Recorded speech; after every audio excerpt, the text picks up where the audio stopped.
Hey guys, today on Rich with Cars, I want to talk to you guys about a nice project car. I'm not very familiar with classics, but a buddy of mine is working on a beautiful project car, as you can see right here behind me, a 1971 Chevy Camaro. We're going to go over a quick few things over the car. He's going to explain to us what he's done to it and what he's planning to finish it off with, and I want you guys to enjoy this. So let me know in the comments below what you guys think about this, and we'll take a look. I'll see you guys inside.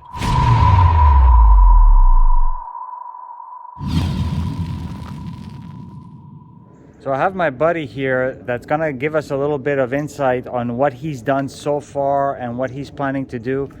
First and foremost, thank you so much for giving me the opportunity to look over this gorgeous classic Camaro. The first thing that of course catches the eye is this beautiful deep cherry red paint on the exterior. Can you tell us a little bit about how you decided to actually come up with this color and what exactly the color is? Yeah, so the color is House of Color is the brand, and it's a candy brandy wine over a black base. So I'm familiar with the House of Color paint. I love their candy base coats, and so I've used a couple of them in the past. I've never used brandy wine. It was a color I wanted to use. So that's how we came to this decision. And as you can see on the Anvil Auto carbon fiber spoiler, we just candied right over the carbon fiber, so it looks like the same color, but when you get close to it, you can actually see through the candy because it's translucent, and you can see the carbon fiber weave underneath. I don't know if you guys could see that. Unfortunately, I'm not sure if it comes through the camera lens, but you could see some of the carbon fiber weave in there. But it's just gorgeous. It's really, really incredible work.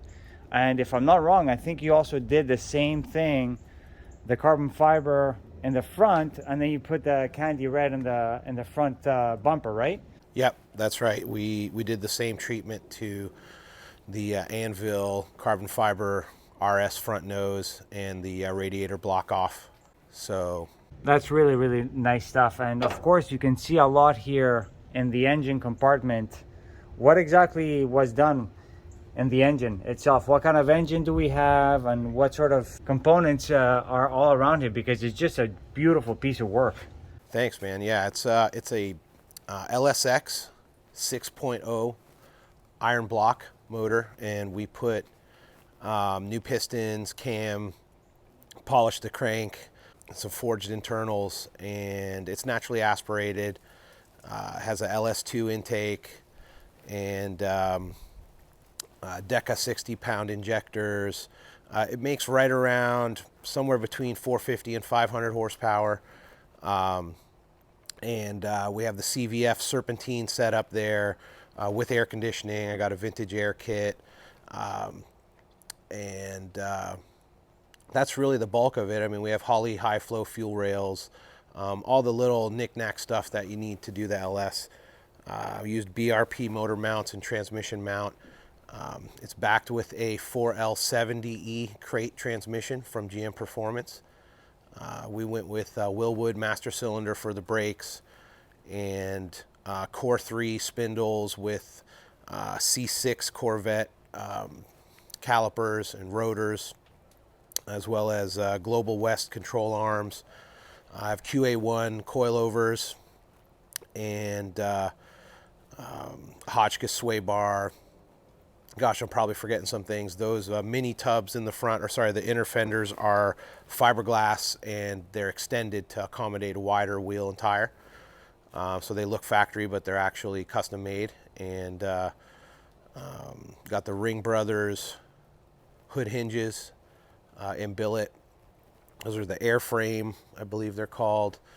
And we smooth the firewall. We put a custom piece of sheet metal in there that's been formed and has the die roll in there. And the firewall's painted body color. We color match the intake and then the modern Camaro script that's on top of the valve covers that hide the coil packs. Yeah, you can see all the detail here in this engine bay. I mean, it's just incredible. I think it's, ready to put into a show.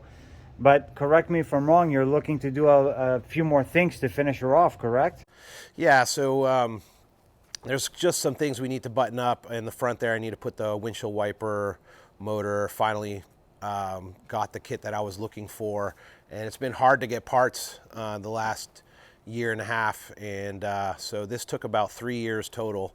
But yeah, just a couple little things up front there. I need to recharge the AC, or actually initially charge it and get that all figured out. But it does have Detroit Speed weld-in frame connectors. It has the Detroit Speed rear mini tub kit with the 3-inch lowered leaf springs. It has a quick performance shortened Ford 9-inch rear end. Also has a brand new drive shaft. I went ahead and got the Hooker Blackheart mid-length headers and full stainless exhaust. So sounds pretty good. And then with the interior, we did, basically stock for the most part. Of course, the door panels are not stock. Those are fiberglass.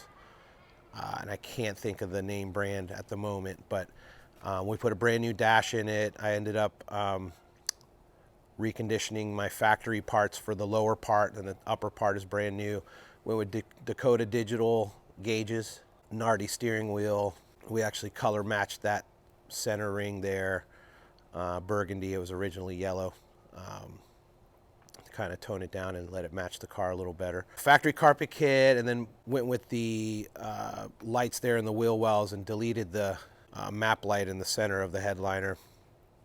We also sprayed everything with lizard skin, so it has the sound deadening and the ceramic coating on the bottom. So the whole belly of the car is covered with lizard skin. And these seats you're telling me about, they're like a special seat that were only available for 1 year during the original manufacturer? Yep, exactly. Yeah, they're a 1 year only 1970 Camaro seat, bucket seats, and 71 and up they changed them. So I just kept them with the factory style upholstery. Obviously they've been recovered. And then the back seat, same thing, but we actually had to cut it down to fit it because of the mini tubs. And I still wanted to have a back seat, even though I went with a Detroit Speed roll bar there. You can't miss that, that's for sure. Yeah, and that center bar actually comes out. It's removable. Oh, really? Yep. Very, very nice. So what else do you have remaining in terms of what you want to finish off with this car? As far as the inside goes, I did want to put in an original bow style headliner. Actually had the upholstery guy coming over today, but we changed the plans to do it in the later in the week. But I got to have that done, and I'm going to put a little stereo in it. Nothing too crazy.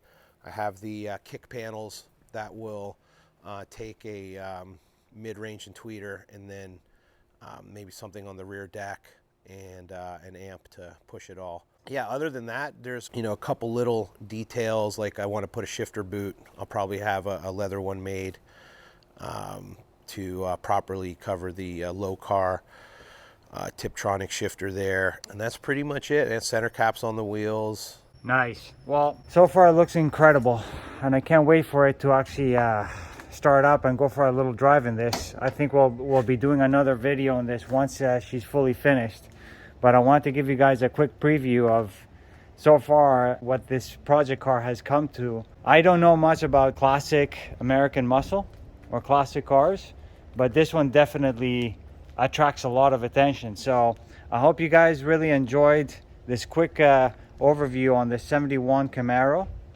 and let me know in the comments below if you guys want to see more of this type of stuff. So I'll see you guys on the next one.